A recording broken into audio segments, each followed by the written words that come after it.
5 जुगाड़ू बहू का सब्जियों का घर, फ्रिज और कूलर। आज तो मजदूरी में पैसे कटकर मिले हैं। हाँ भैया, आपने सही कहा। चलो अब घर चलते हैं। तीनों भाई घर लौट आते हैं। भैया आ गए आप?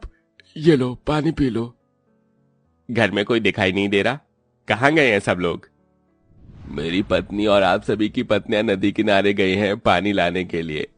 अच्छा हुआ तुम तीनों आ गए। घर में राशन नहीं है, उनके आने से पहले घर में राशन डलवा दो। माँ, आज तो बहुत पैसे कम मिले हैं। इतने से पैसे में राशन कहाँ से आएगा? कैसी जिंदगी की कश्मकश है। जिंदगी सुधारने का नाम ही नहीं ले रही। ऊपर से इन बेचारों को कितनी परेशानियां उठानी पड़ती हैं, लेकिन फिर भी हिम्मत नहीं हारती। कोई न कोई जुगाड़ लगाकर हर काम को कर ही लेती हैं। सुजाता के इतना कहने के बाद कुछ ही देर में पांचों बहू नदी किनारे से पानी भरकर घर पर ले आती हैं। लगता है मेरी बहुएं आ गईं। रेखा और आरती के हाथों में सब्जी की टोकरी थी जिसमें कुछ सब्जियां होती हैं। तुम लोग तो पानी लेने गए थे ना, फिर ये सब्जियां कहाँ से आ गईं? माँ जी, हम गए तो पानी ही भरने थे, लेकिन ये वो सब्जी है जो हमारे खेत से उगी है। ज्यादा गर्मी की वजह से ये रात भर में ही सड़ गई। जिन जिन की सब्जियां इस तरह खराब हुई थी उन्होंने हमें सब्जी वापस लौटा दी। हाँ माँ जी, दीदी ने सही कहा। मुझे तो समझ नहीं आता, पता नहीं इन गांव वालों को हुआ क्या है। अरे जब हमने कल बेच दी थी सब्जी तो फिर आज लौटाने की क्या जरूरत थी? और तो और पता है माँ जी, गांव के सभी लोग हमसे पैसे भी वापस मांग रहे थे। वो तो मैंने उन्हें सुना दिया, बचा हुआ माल वापस नहीं होता, वरना तो आज हमें बहुत बड़ा नुकसान हो जाता। देखो ना इतनी सारी सब्जियां, ये सारी सब्जियां खराब कैसे हो सकती हैं?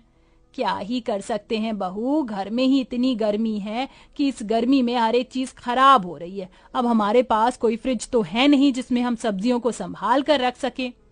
हाँ माँ जी, आपने बिल्कुल सही कहा, हम लोग कर भी क्या सकते हैं। पांचों बहू घर के अंदर आने के बाद घर के काम करने लगती हैं। शाम का समय होता है, कोई चूल्हे पर खाना बना रहा होता है तो कोई घर की साफ सफाई में लगा होता है। मैं पूजा कर देती हूँ। ये करेले हैं, मैं छत पर सुखा कर आती हूँ। मंजू इतना कहकर अपने घर की छत पर जाती है, जहां पर करेले थाली में लगाकर सूखने के लिए रखती है। तभी अचानक से उसके वजन की वजह से कच्ची छत टूट जाती है और वो छत से घर के अंदर जाकर गिरती है। हाय रब्बा, हाय मेरी कमर तो टूट गई है। भगवान, ये क्या हो गया? बहुत दर्द हो रहा है मुझे मेरी कमर में। उसके गिरने की आवाज से चारों बहू उसके पास आती हैं।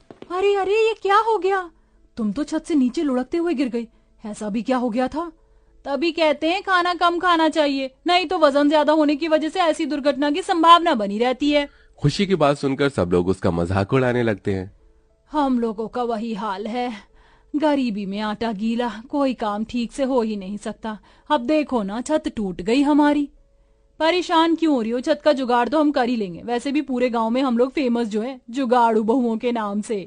हाँ हाँ, तुमने बिल्कुल सही कहा। अगले दिन जब सवेरा होता है, पांचों बहू समय पर उठकर घर के सारे काम कर लेती हैं और कड़ी धूप निकलने से पहले अपने खेतों में जाकर सब्जियां तोड़ना शुरू कर देते हैं। हे भगवान, देखो ये सब क्या हो रहा है। हमारी सारी फसल, हमारी सारी सब्जियां खराब होने लगी हैं। ये टमाटर, गाजर, मूली, तोरी, आलू सब खराब हो रहे हैं।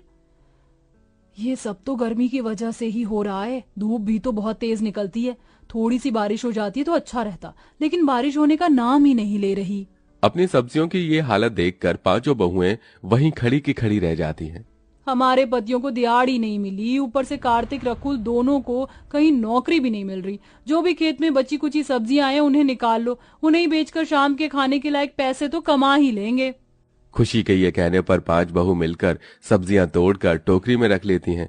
तो वहीं अंजलि हाथ में चाकू लेकर जो थोड़ी बहुत सब्जी बची होती है और हल्की फुल्की सड़ी होती है, उन्हें काट कर साफ साफ कर सब्जी अपने टोकरी में भर लेती है। अरे ये क्या, सारी सब्जियां आपने क्यों काट कर रखी है? ऐसी कटी हुई सब्जियां तो कोई नहीं खरीदेगा। किसी को खरीदनी है तो खरीदे, नहीं खरीदनी तो ना खरीदे। वैसे मैंने ये सब्जियां घर के लिए काट रखी है, इस जुगाड़ से ये सब्जी खराब नहीं होंगी। बड़ा अच्छा दिमाग चलाया। चलो अब घर चलते हैं। घर आने के बाद पांचों बहुएं गर्मी में काम में लग जाती हैं। आरती और रेखा दोनों खाना बनाने में लग जाते हैं। अंजलि मंजू घर की साफ सफाई करके चटाई बिछा देती हैं, तो वहीं खुशी अपने आंगन में थोड़ा सा पानी का छिड़काव करने लगती है। बाहू, तुम ये क्या कर रही हो आंगन में? पानी क्यों डाल रही हो? इससे मन की थोड़ी देर के लिए जमीन ठंडी हो जाएगी, बस इसीलिए कर रही हूँ। ये सुनकर सुजाता वहीं खड़ी हो जाती है। तो दूसरी तरफ अंजलि आरती दोनों कटी हुई सब्जियों से बना हुआ खाना लाकर सभी को परोस देती हैं। जल्दी से खाना खा लीजिए, उसके बाद हम सभी को बाजार भी जाना है। क्या जुगाड़ है बहू, तुमने तो खराब सब्जियों को भी खराब जाने नहीं दिया। यही तो कमाल है जुगाड़ बहुओं के बहू होने का। अब सभी लोग बना हुआ खाना खाकर अपने अपने काम पर निकल जाते हैं और पांचों बहू सब्जी लेकर बाजार में जाती हैं। ए सब्जी ले लो, सब्जी, हरी हरी सब्जी ले लो, सब्जी ले लो, सब्जी, आलू, मूली, टिंडे, गाजर, पालक, गोभी, हर तरह की सब्जी, जो सब्जी चाहिए हमारी दुकान पर लेने आइए। मंजू के इस तरह से चिल्लाने पर भी कोई वहां उनकी सब्जी खरीदने नहीं आता। आज तो बोनी बट्टा भी नहीं हुआ। देखते ही देखते सुबह से शाम हो जाती है, लेकिन उनकी थोड़ी भी सब्जी बिक नहीं पाती, जिसकी वजह से उनके चेहरे उतरे हुए होते हैं। चलो अब घर चलते हैं, यहाँ बैठे रहने से हमारा टाइम ही खराब होगा। मुरझाए चेहरे को लेकर पांचों बहू वापस सारी सब्जियां टोकरी में भरने लगती हैं। तभी उनके पास एक बूढ़ी औरत आती है। अरे इतनी जल्दी जा रही हो, जरा सब्जी तो देती हुई जाओ। ले लीजिए माँ जी, जितनी सब्जी आपको लेनी है ले लीजिए। वैसे भी दोपहर से लेकर इतना समय हो गया है, किसी ने हमारी सब्जी खरीदी नहीं। हम इतनी सब्जियों का क्या करेंगे? आपको जो भी चाहिए फ्री में ले जाओ। अंजलि के ये कहने पर बूढ़ी औरत अपने लिए उन सभी सब्जियों के अंदर से सब्जियां छांट कर लेने लगती है। उसी वक्त बूढ़ी औरत सभी टोकरी और सब्जियों के ऊपर अपना हाथ फेर देती है। आज का दिन तुम्हारा बहुत कठिन भरा गया है, लेकिन तुम पांचों बहुत अच्छी हो। कल से तुम्हारी परेशानियां खत्म हो जाएंगी। इतना कहकर बूढ़ी औरत वहां से चली जाती है। पांचों बहू बची हुई सब्जियां लेकर घर आ जाती हैं। मंजू तुम एक काम करो, जो सब्जियां गलने लगी हैं उन्हें काट कर मुझे दे दो, मैं इतने चूल्हा जला लेती हूँ खाना बनाने के लिए। आरती के इतना कहने पर मंजू सब्जियों की टोकरी उठाकर उनमें से डाली हुई सब्जियां काटने बैठ जाती है। कुछ ही देर में आरती चूल्हा जलाकर उसी के पास आकर बैठ जाती है। वो सभी सोच में पड़े होते हैं। क्या हुआ है? तुम्हारे चेहरे पर जरा भी हंसी दिखाई नहीं दे रही। कितने भी दिन कठिन भरे आ जाएं, तुम पांचों हर दिन मुस्कुराकर निकाल देती हो, लेकिन आज तुम्हारे चेहरे पर शिकंज अलग ही दिखाई दे रही है। क्या बताएं माँ जी, इतनी मेहनत के बाद भी हमारी मेहनत से हमें सफलता नहीं मिल रही है। एक एक रुपए के लिए हम लोग तरसते हैं। आज भी सारी सब्जियां वापस बचकर आ गई, ऊपर से ये गर्मी जरा भी बर्दाश्त नहीं होती। काश कि हम इतने गरीब ना होते, या फिर काश के हमारा घर पक्का होता, हमारे घर में एक फ्रिज और कूलर होता, तो शायद हमें इतनी परेशानी ना उठानी पड़ती। रात को गर्मी ना लगे, इसलिए सोने को गीला करके उसे ओढ़कर सोना पड़ता है। अंजलि के इतना कहते ही सब्जियों के अंदर से एक रोशनी निकलती है और वो रोशनी घर के चारों तरफ फैल जाती है। देखते ही देखते पूरा घर सब्जियों से पक्का घर बन जाता है और टोकरियों की सारी सब्जी फ्रिज और कूलर बन जाती है। हे भगवान जी, ये सब क्या हो रहा है? ये सब कैसे हुआ? देखो तो, हमारा घर बिल्कुल सब्जियों से मिलकर पक्का घर बन गया है। कहीं से टूटा फूटा नहीं, प्रत्येक सब्जी नजर आ रही है। ये कूलर सब्जियों से बना है, क्या ये चलता भी होगा? जैसे ही मंजू उसे चलाकर देखती है तो कूलर से ठंडी ठंडी हवा आने लगती है। हाय, इस कूलर से कितनी ठंडी हवा आ रही है। फिर तो ये फ्रिज भी चलता होगा।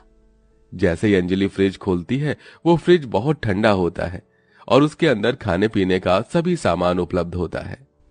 यकीन नहीं हो रहा मुझे अपनी आंखों पर, लेकिन ये करिश्मा हुआ कैसे? क्या तुम्हें वो बूढ़ी औरत याद है? लगता है वो कोई हमारे लिए फरिश्ता बनकर आई थी।